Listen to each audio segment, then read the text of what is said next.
Alice Glass pulled off the most painful cash out in the history of romance, burning every letter, severing every tie, and taking her secrets to the grave. She viewed her affair with President Lyndon B. Johnson as a disastrously failed investment. It wasn't a failure because of lost money, but because the product she poured her capital into, the man himself, turned out to be fatally defective, ultimately responsible for the brutal Vietnam War.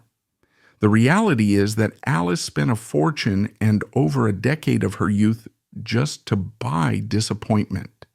She calculated every move for his ascent and secured every connection, yet she forgot to leave herself an exit strategy. In the end, she watched him stand at the peak of power while she sat alone burning old papers, ending up completely empty-handed in the very game she had started. So who exactly was she? And where did she get the money to play such a high-stakes game? We are looking at Texas in the early 1930s. It was a place of jarring, violent contradictions, a landscape split between the crushing poverty of the past and the explosive wealth of the future. The Great Depression had settled over the American South like a suffocating blanket. In the Texas Hill Country, farmers were living lives that had barely changed since the mid-19th century. There was no electricity. Women aged 40 looked 70, their backs bent from hauling water from wells and scrubbing clothes on washboards. The soil was eroding, the cotton prices were plummeting, and there was a palpable sense of desperation in the dusty air. But in the cities, in Austin, Dallas, and Houston, a new power was rising. Oil had been found. The black gold was gushing from the Permian Basin and East Texas, creating overnight millionaires who had no idea how to spend their money but knew exactly how to buy influence. It was a man's world, a rough, brawling, bourbon-soaked patriarchy. Politics was a blood sport, played in smoke-filled rooms at the Driscoll Hotel in Austin. Deals were made over steaks and whiskey, sealed with handshakes and cash envelopes. The men who ran Texas were constructionists, men like Herman Brown of Brown and Root, who paved the roads and built the dams. They owned the politicians, they owned the land, and by extension they owned the women. In this society, a woman's role was clearly defined. She was to be decorative, silent, and resilient. She was the hostess, the mother, the softening agent to the hard liquor of her husband's life. She was not expected to have opinions on the gold standard, or the rise of fascism in Europe, or the plight of the tenant farmer. But nature occasionally produces a sport, a creature that defies the taxonomy of its environment. Born in 1911 in the tiny, unremarkable town of Lott, Texas, Alice Glass was an anomaly from the moment she drew breath. Her father was a distinct figure in the community, but Alice's ambitions quickly outgrew the borders of Falls County. While other girls were preparing for domestic servitude, Alice was reading. She possessed a hunger for the world beyond the Texas horizon.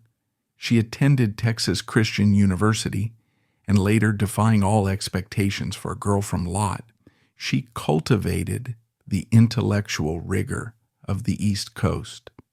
When she returned to Austin in the early 1930s to work as a secretary for State Senator William Robert Poage, she was like an exotic bird released into a flock of sparrows.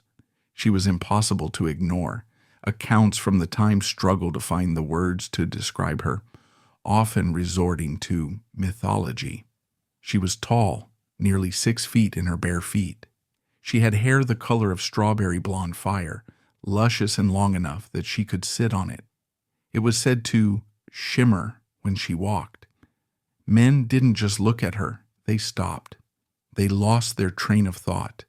They called her a valkyrie, a reference to the mythical Norse warrior maidens who decided the fates of men in battle. But behind the striking beauty was a mind like a steel trap. She was aloof, sharply intelligent, and a fierce idealist. She had a liberal heart in a conservative state, and she was bored until she met the king. If Alice Glass was the Valkyrie, Charles Edward Marsh was the erratic, tyrannical Odin of the Southwest. In 1931, Charles Marsh was 44 years old. He was more than double Alice's age. He was a man of immense, terrifying energy. Marsh was a newspaper publisher, but that title fails to capture the scope of his influence. He owned a chain of papers, including the powerful Austin American Statesman. In an era before television, owning the newspaper meant you controlled reality. Marsh decided who got elected, who got ruined, and what the public believed. He was a multimillionaire possessed of a brilliant but unstable mind. He was a hypochondriac who traveled with a suitcase full of pills.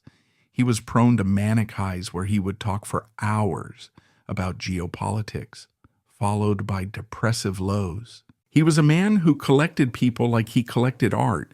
He wanted the best journalists, the best politicians, and the best women. Legend has it that Marsh saw Alice at a swimming pool party in Austin. He saw this 6-foot-tall goddess rising from the water, unapologetic and sculptural, and he was struck by a thunderbolt. He was possessed by her. Marsh was married, a father of 3, and a pillar of the community. But Charles Marsh did not let social conventions stand in the way of his desires. He pursued Alice with the same relentless intensity he used to acquire newspaper competitors. What followed was a scandal that rocked Austin society, though it was spoken of only in whispers. Alice Glass became his mistress. But to call her a mistress is to diminish the magnitude of the arrangement. This was no sordid back-alley affair hidden in cheap motels. Marsh was proud of her. He wanted to display her. Alice left her job. She entered Marsh's world. Because Marsh's wife refused to grant him a divorce, or perhaps because Marsh, in his selfishness, wanted both a wife and a lover, they entered into a breathtakingly open arrangement. Marsh built Alice a kingdom. To keep Alice happy, and perhaps to keep her slightly removed from the prying eyes of downtown Austin, Marsh whisked her away to Virginia. He purchased a 1,000-acre estate in the Hunt country near Culpeper and named it Long Lea. If Alice was to be a kept woman, she would be kept in a palace. Long Lea was designed to be a utopia. Alice, flexing her intellectual and aesthetic muscles, took charge of the design. She modeled the main house after a Sussex manor she had admired in photographs of England. She was exacting in her standards. She hunted down 2 retired master bricklayers from the Blue Ridge Mountains, men who knew the old ways of cutting stone, and paid them to lay the walls exactly as she envisioned. The house was a masterpiece of stone and timber. Inside, it was a museum, a 40-foot Aubusson rug worth $75,000, a fortune that could have fed a Texas town for a year during the Depression, graced the floor of the great room. Original paintings by Monet and Renoir hung on the walls. The library was stocked with first editions. It was a world unto itself, staffed by 18 servants managed by a stern German butler and his wife. There were stables filled with thoroughbred horses, cattle herds, and acres of rolling green hills. Here, Alice lived in unimaginable luxury. She bore Charles Marsh 2 children out of wedlock, Diana and Michael. The deception required to explain these children to polite society was elaborate and audacious.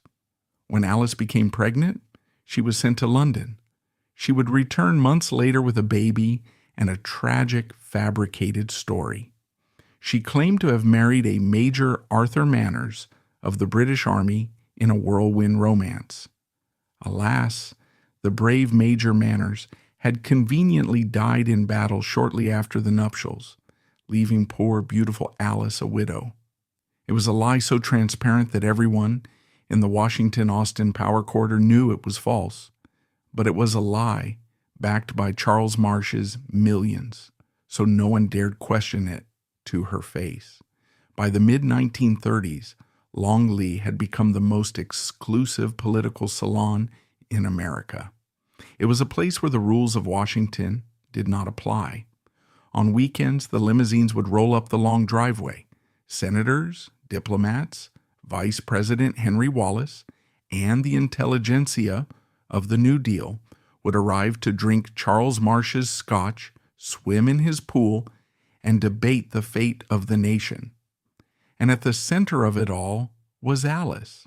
She was the hostess, the chatelaine. She navigated these gatherings with a cool, detached grace.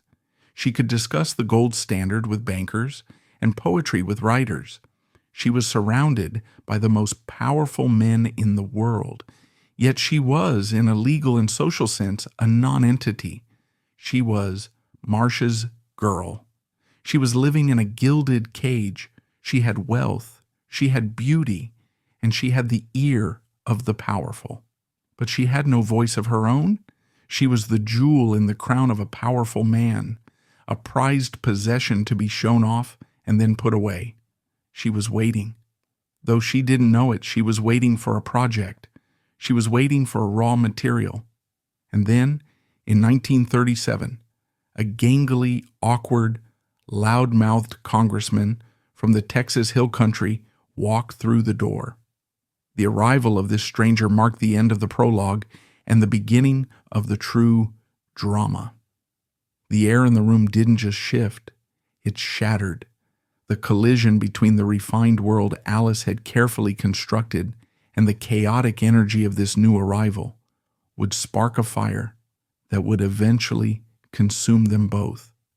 To understand why a woman of such cultivation would risk everything for a man of such roughness, we must look closely at the raw material she saw standing on her threshold.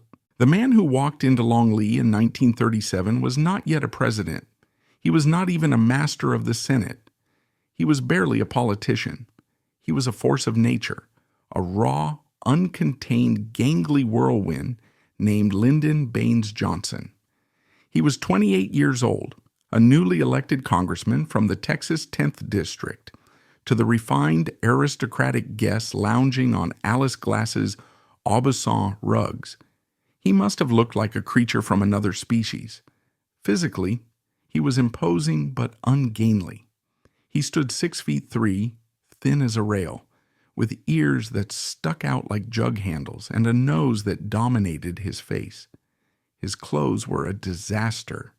He wore cheap baggy suits bought off the rack in Texas, made of fabric that shone under the lights. They hung off his lanky frame, making him look like a scarecrow dressed for a funeral. But it was his behavior that was truly jarring. LBJ did not converse. He broadcast. He dominated every room he entered. He would grab men by the lapels, leaning in until his nose was an inch from theirs.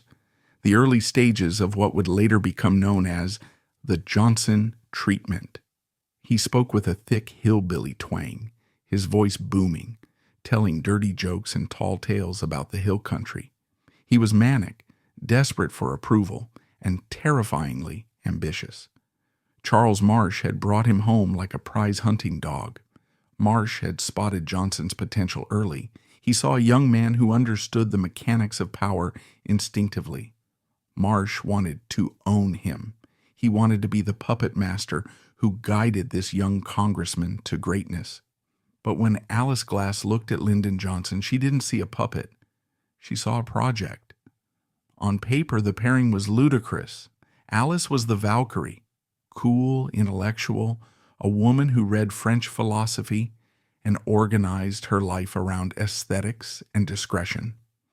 Lyndon was sweat and ambition, a man who had clawed his way up from poverty, who had taught at a segregated Mexican-American school in Cotulla, Texas, and who carried the desperate hunger of the dispossessed.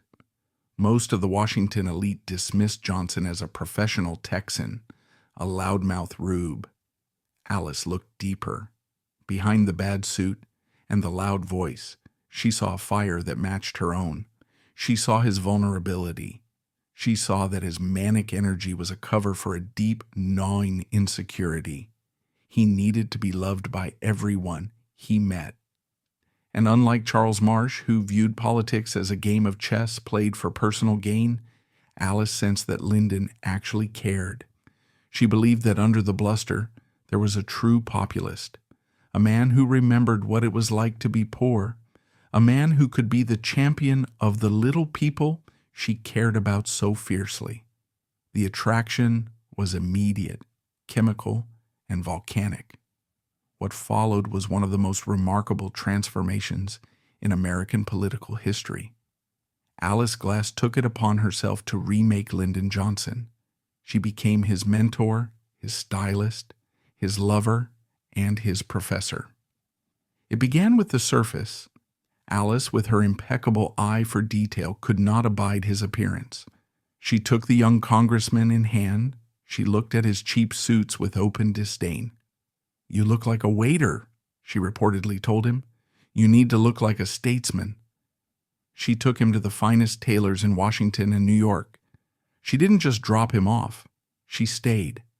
She felt the fabrics herself, rejecting the cheap synthetics he was used to. She chose high-quality wools and linens. She dictated the cut. She told him his arms were unusually long, a physical trait that made him look awkward, and insisted that he stop wearing standard cuffs. "French cuffs," she ordered. "You need the extra length. It adds gravity." From that moment on, LBJ wore French cuffs. It became one of his signatures, a small detail of power that originated in the mind of Alice Glass. She taught him how to eat.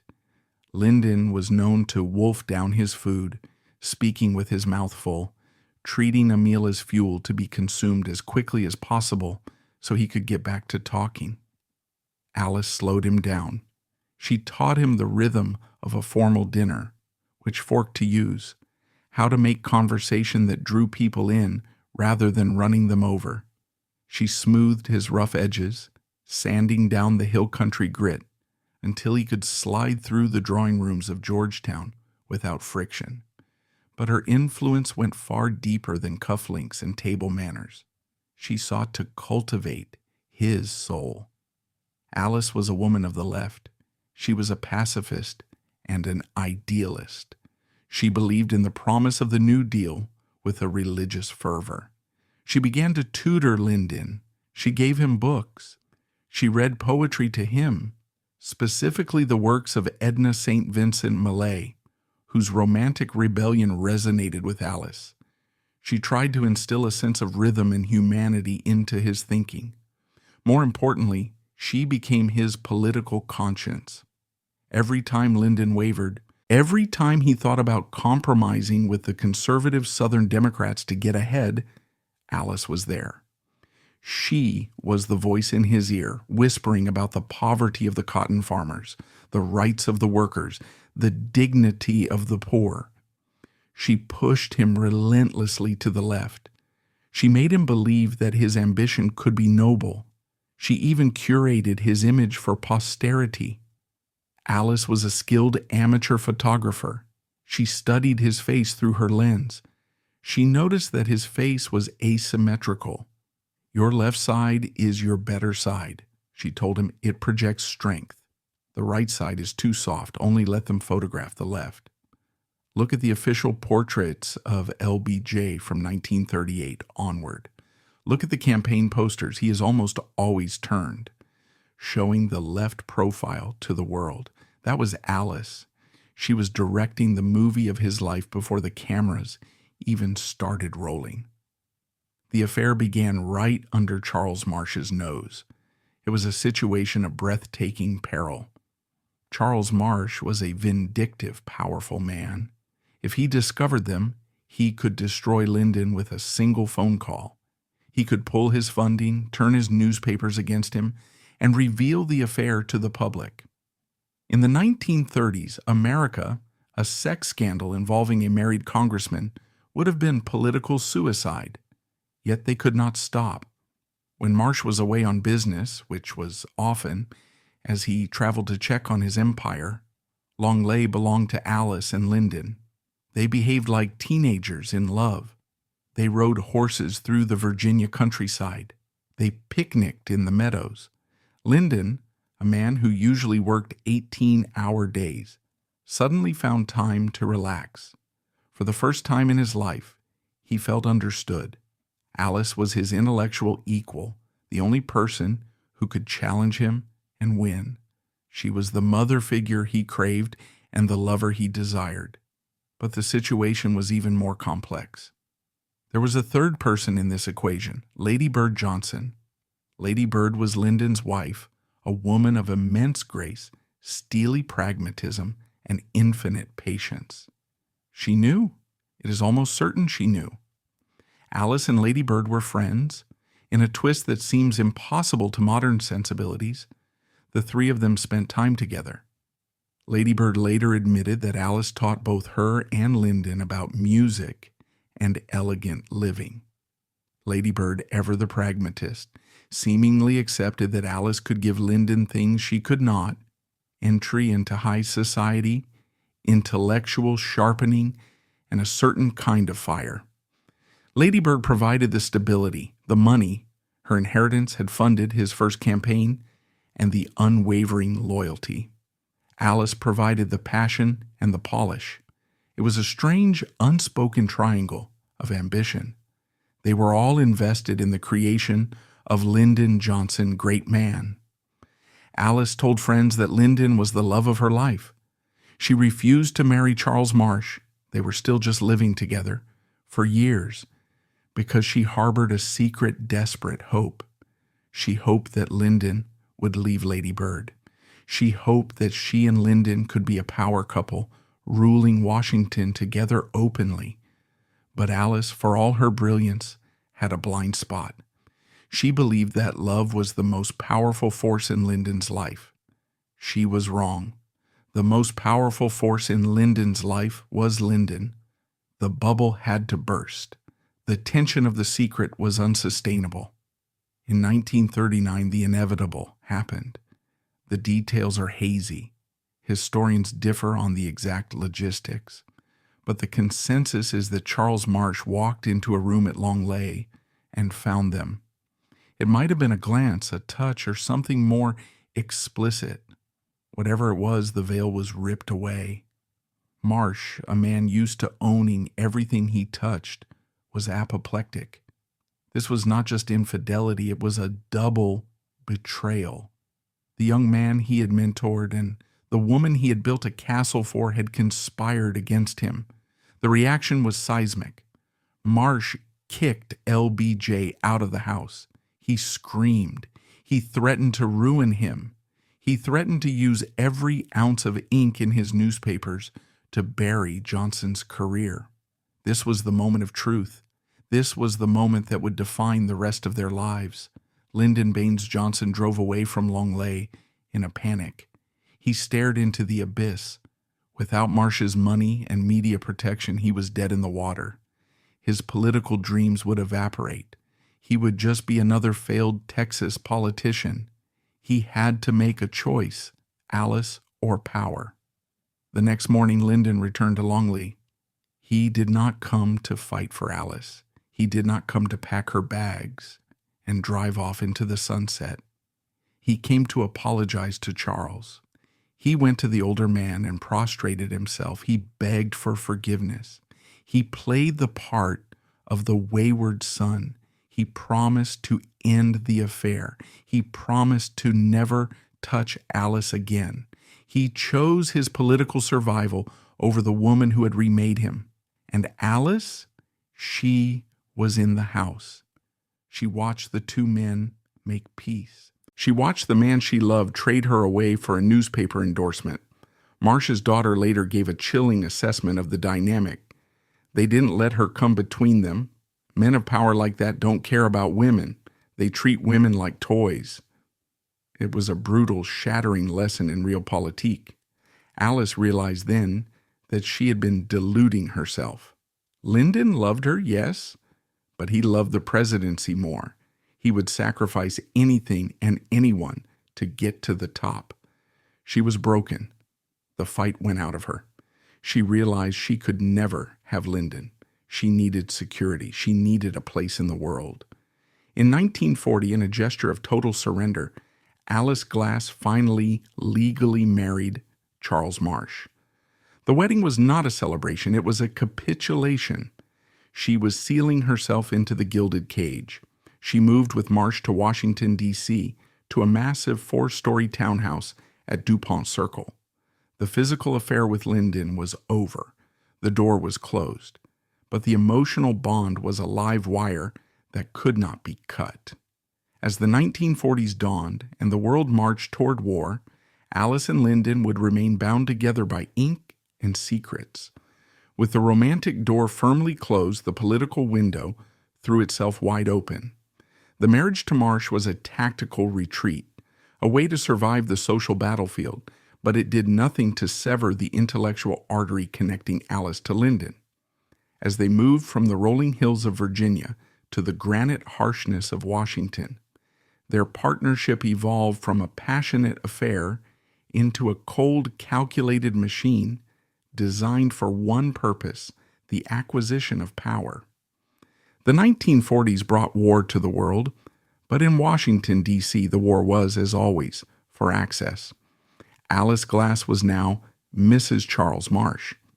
She and her husband moved into a magnificent 4-story townhouse at 2136 R Street, right off DuPont Circle.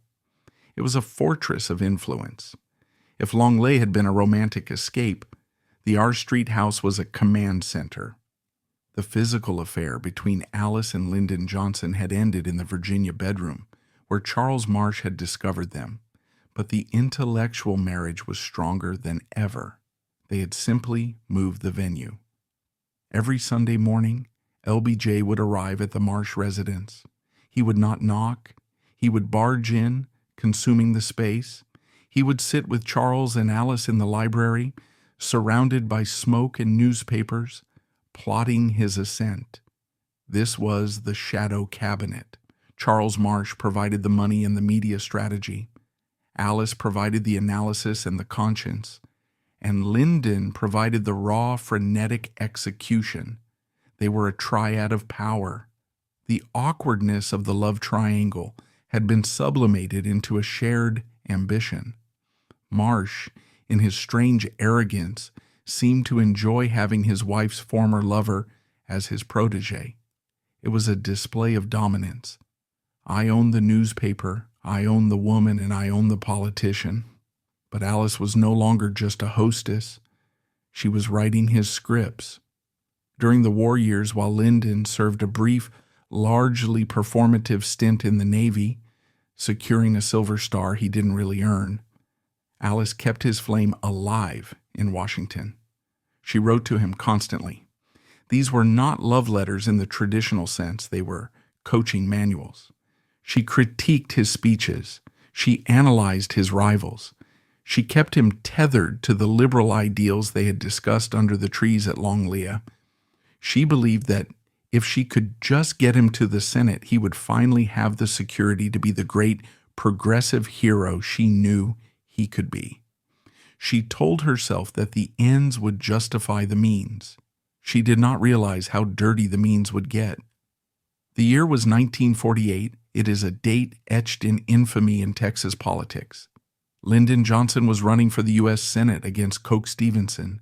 Stevenson was a Texas legend, a pipe-smoking conservative former governor known as Mr. Texas. He was everything Lyndon was not: stoic, beloved, and seemingly unbeatable. The campaign was brutal. It was a mud fight. But as Election Day approached, it became clear that Lyndon was losing. When the votes were counted, Stevenson was ahead. It seemed over. The Valkyrie was about to see her champion defeated for the second time. He had lost a Senate bid in 1941. But Alice Glass and Charles Marsh were not the type to accept defeat. They were the type who believed that reality could be edited. In the days following the election, strange things began to happen in the dust of South Texas. In Jim Wells County, a political boss named George Parr, the Duke of Duval, suddenly found uncounted votes. The infamous Box 13 in Alice, Texas, a cruel irony in the name, was reopened. 202 new ballots appeared. Curiously, they were all cast for Lyndon Johnson. Even more curiously, the names on the voter roll were in alphabetical order, written in the same teal ink, in the same handwriting. Some of the voters were dead, some had been out of town. It was theft, plain and simple. It was a brazen subversion of democracy. And Alice Glass was right there in the thick of it. She and Marsh were instrumental. When the legal challenges came, and they came fast, Charles Marsh used his private plane to fly lawyers across the state. He used his newspapers to muddy the waters, attacking Stevenson and defending the integrity of the vote count. Alice has stood by Lyndon. She justified the theft to herself. Stevenson is a reactionary, she reasoned. He will block progress. Lyndon is the future. Sometimes you have to break the lock to open the door. Lyndon won the election by 87 votes. 87 votes out of nearly 1 million cast. He earned the derisive nickname Landslide Lyndon, a moniker that would haunt him for years. Alice had helped him steal the crown, but in doing so she had chipped away another piece of the pedestal she had placed him on. She had looked into the abyss of his ambition and seen that there was no bottom. He didn't care about the law. He cared about winning. Throughout the 1950s, Lyndon Johnson soared. He became the minority leader and then the majority leader of the Senate. He was the master of the Senate, perhaps the most effective legislator in American history. He was a titan. He could pass bills that no one else could pass. He knew every senator's weakness, every senator's price. He was a force of nature, reshaping the American government in his image. But Alice Glass watched his rise with a growing cold dread. The man she saw in the Senate was not the populist firebrand of Long Lea. To maintain his power, LBJ had to make deals. He had to align himself with the powerful Southern bloc, the segregationists. He drank bourbon with Richard Russell of Georgia. He watered down civil rights legislation to keep the party united. Alice, the fierce liberal, the woman who believed in absolute equality, felt betrayed. She would sit in the gallery of the Senate, watching him work the room, and feel a sickness in her stomach. She wrote him blistering letters. "You are selling your soul," she told him. "You are compromising on the very things that matter most." Lyndon would write back, defensive and angry. "I'm a pragmatist, Alice," he would say. "You can't help the poor if you're not in power. You have to give a little to get a lot." The distance between them grew. It was not a distance of miles. They were both in Washington, but a distance of morals. She was the idealist who dealt in pure theory. He was the mechanic who dealt in dirty reality. And while her political creation was drifting away from her, her personal life was collapsing. The marriage to Charles Marsh, always a volatile arrangement, began to disintegrate into a gothic horror story. Marsh's mania worsened. He became cruel and paranoid. But the final blow was not political. It was deeply personal. Alice discovered that Charles was sleeping with her own sister, Mary Louise. It was a betrayal of Shakespearean proportions. The man she had married to secure her future, the man she had allowed to dominate her life, had humiliated her in her own home. Alice Glass, the woman who had captivated the most powerful men in America, found herself alone in a crowded room. She divorced Marsh in 1948. The divorce was messy and vindictive. Marsh, true to his nature, used his power to punish her. He cut her out of his will. He turned their social circle against her. The Valkyrie was cast out of Valhalla. Yet the cost of her life in the arena was not just paid by her, but by her own flesh and blood. The children raised in the surreal golden atmosphere of Long Lea became the collateral damage of their mother's double life. Michael Marsh, sensitive and brilliant like his mother, bore the brunt of the dysfunction, caught in the crossfire of a bitter, vindictive war between his parents. He eventually took his own life, a final brutal cost of the chaotic world Alice had built. This tragedy haunted her, reinforcing her belief that the pursuit of power was a poison that eventually killed everything it touched. For the next decade, Alice drifted. She was a woman unmoored. She'd spent her 20s and 30s being the muse to great men, and now in her 40s, she was discarded. She sought stability in a series of marriages that baffled her friends. She married an architect. She married a war veteran. It was as if she was trying on different lives, trying to find one that fit, but none of them did. She moved away from the center of power. She ended up on a ranch in Marlin, Texas. But she never stopped watching Lyndon. She watched him from afar as he maneuvered for the presidency in 1960. She saw him lose the nomination to the young, charismatic John F. Kennedy. She saw him accept the vice presidency, a role she knew he would hate, a role of irrelevance and silence. She felt a grim satisfaction. Perhaps this was justice. The man who had sold his soul was now trapping himself in a political purgatory, a place of silence and irrelevance, just as she had once been trapped in Long Lea. But history has a way of twisting the knife. November the 22nd, 1963. Alice was at her ranch when the news broke. Dallas, the motorcade, the shots. She watched the television screen, numb. She saw the chaos, and then she saw the image that would define the era. Lyndon Johnson, standing on Air Force One, his hand raised, taking the oath of office. Beside him stood Jacqueline Kennedy, her pink suit stained with her husband's blood. The man Alice Glass had molded was now the President of the United States. In the early days of his presidency, LBJ unleashed the Great Society. He declared an unconditional war on poverty. He pushed through the Civil Rights Act of 1964, bullying and cajoling the very segregationists he had once drank with. Alice watched this and thought, is he back? Is this the Lyndon of Long Lea? Did I win after all? But the year is 1965. The location is the White House, but the shock waves are felt in Marlin, Texas.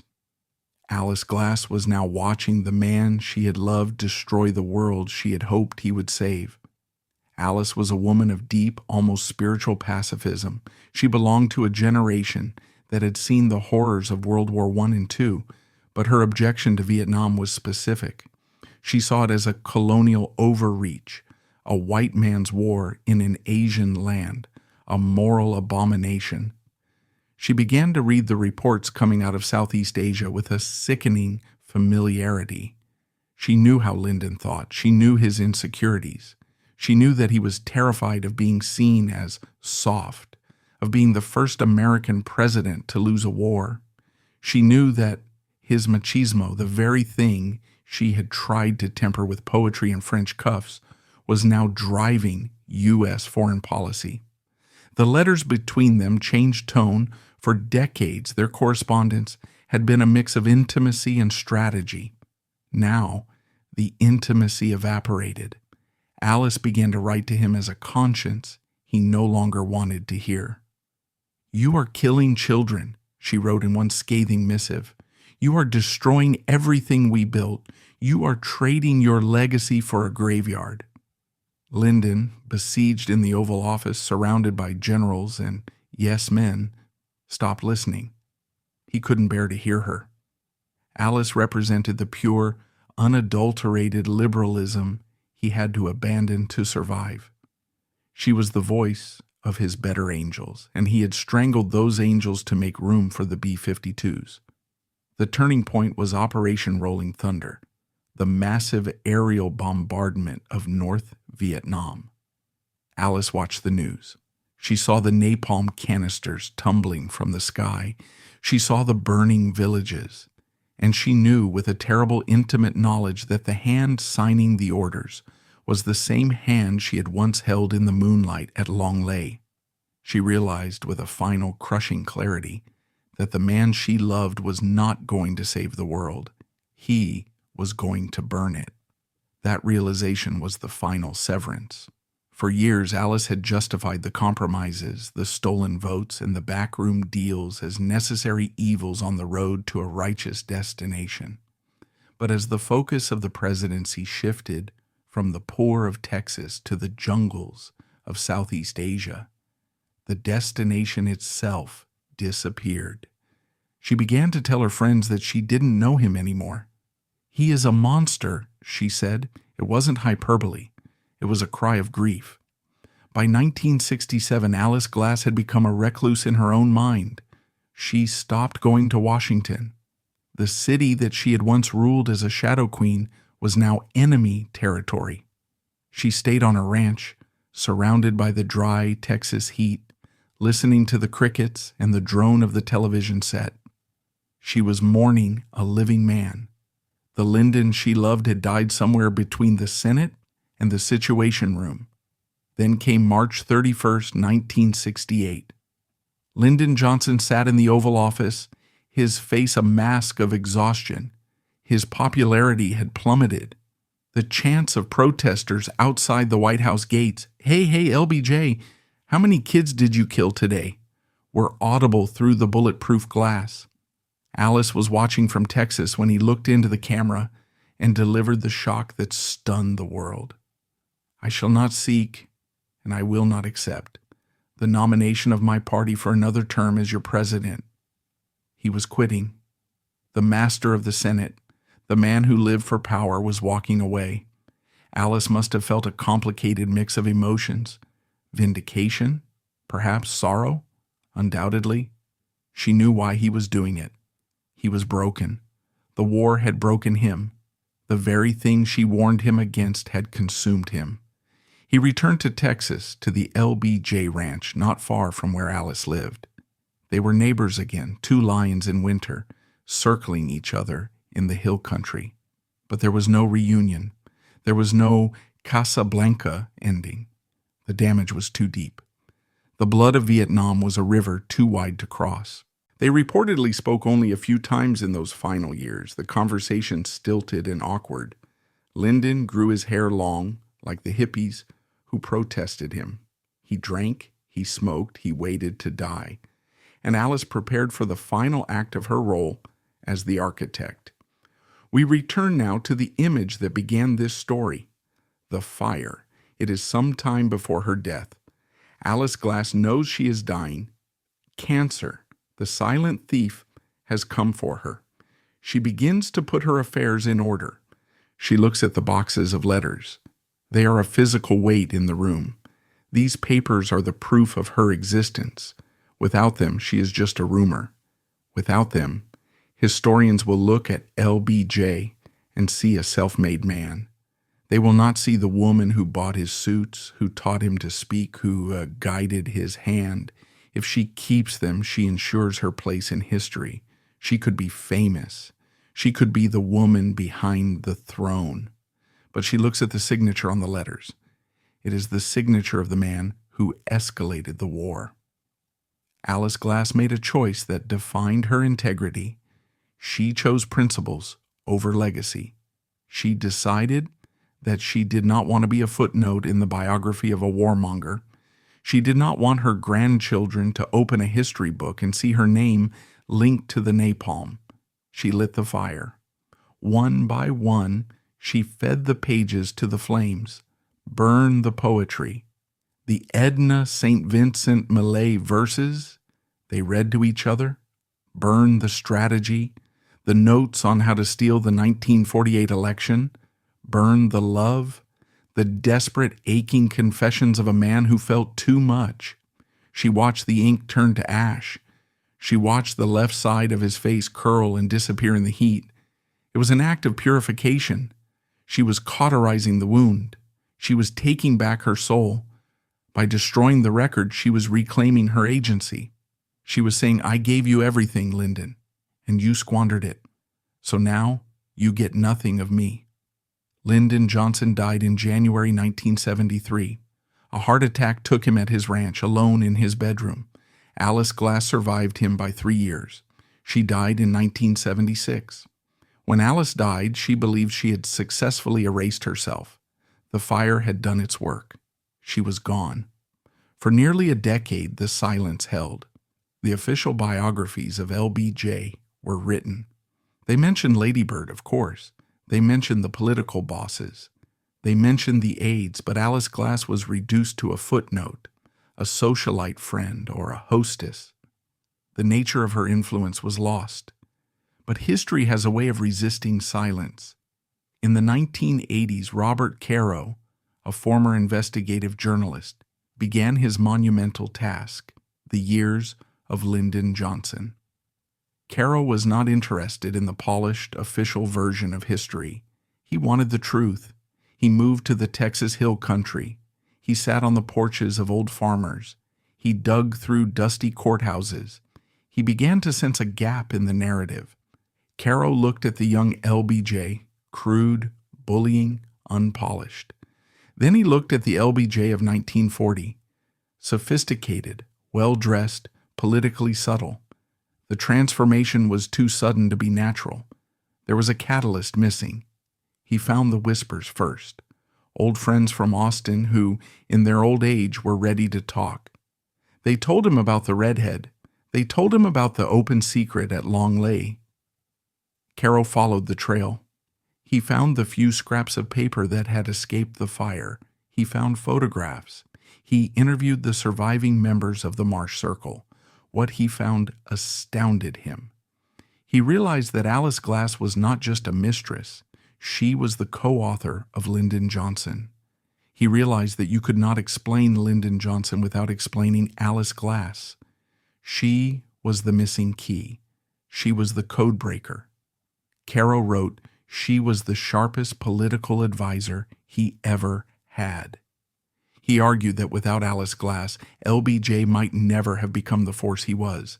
She gave him the intellectual framework for his liberalism. She gave him the social armor to survive Washington. She was the one who taught the master of the Senate how to master himself. Caro's work resurrected Alice.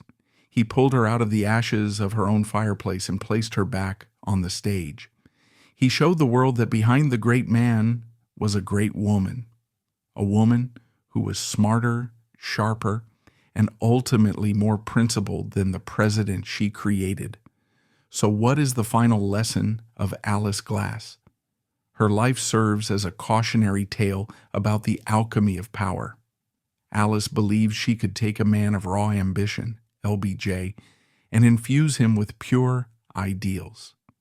She believed she could use the tools of the corrupt Charles Marsh's money and newspapers to achieve noble ends, the New Deal, the Great Society. She was wrong. She learned too late that the medium is the message. You cannot build a utopia using stolen votes. You cannot create a peaceful world using a man who craves dominance above all else. The flaws in the clay will eventually crack the statue. Alice Glass is the ghost in the machine of the American century.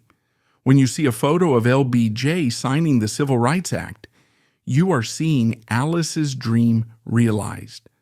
When you see a photo of LBJ looking at a map of Vietnam, his face etched with agony, you are seeing Alice's nightmare. When you see the left side of his face in a portrait, you are seeing Alice's eye. When you see the French cuffs on his shirt, you are seeing Alice's hand. She tried to wash her hands of him. She tried to burn the evidence, but she could not. She is embedded in the DNA of his presidency. History is usually written by the victors, but the truth of Alice Glass reminds us that history is made by the heartbroken. It is made by the people who love, who lose, and who burn the letters. In the end, Alice Glass remains the Valkyrie, the warrior maiden who chose who would live and who would die on the battlefield of politics, only to find that she could not save herself from the flames.